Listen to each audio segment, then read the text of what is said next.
Lumabas na si Jesus sa palasyo. Pagkatapos umupo siya sa upuan ng tagahado sa lugar na kung tawagin ay batong plataporma, na sa wikang Hebreo ay Gabata.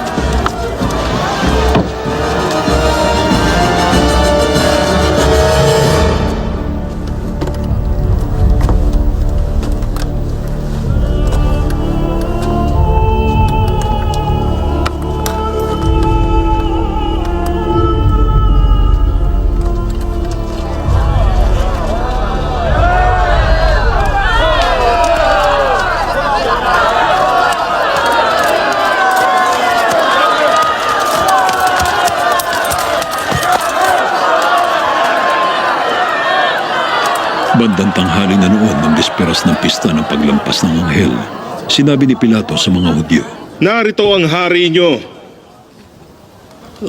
pero nagsigawan ng mga Hudyo. Patayin siya! Patayin siya! Dapat sa bagay! Patayin siya! Patayin siya! Patayin siya! Sa krus! Patayin siya sa krus! At siya patay!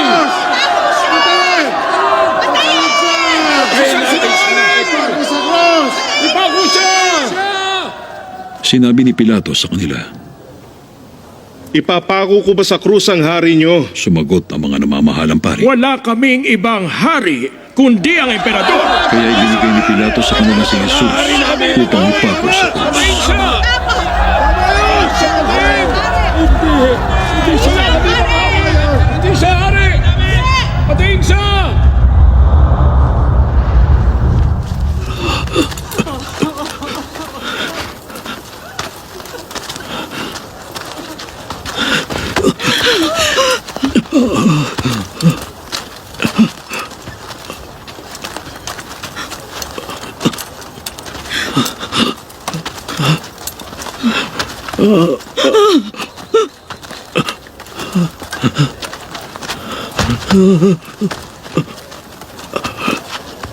Dinala si Jesus ng mga sundalo palabas ng lungsod. Ipinapasan nila kay Jesus ang kanyang krus papunta sa lugar na tinatawag na lugar ng bungo, na sa wikang Hebreo ay Golgota.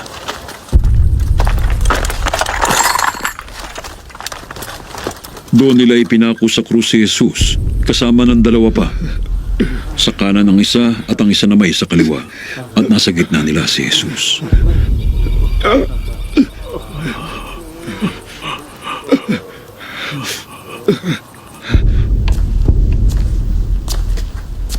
Pinalagyan ni Pilato ng karatula ang krus ni Jesus at ganito ang nakasulat: Si Jesus na taga Nazaret, ang hari ng mga Hudyo.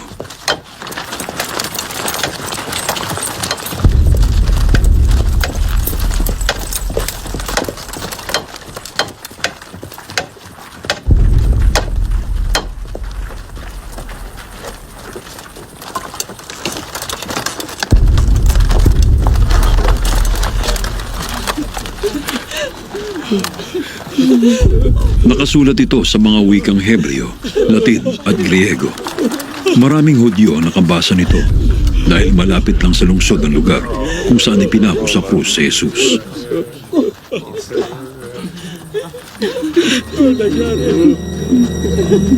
Nagreklamo ang mga namamahalang pari kay Pilato.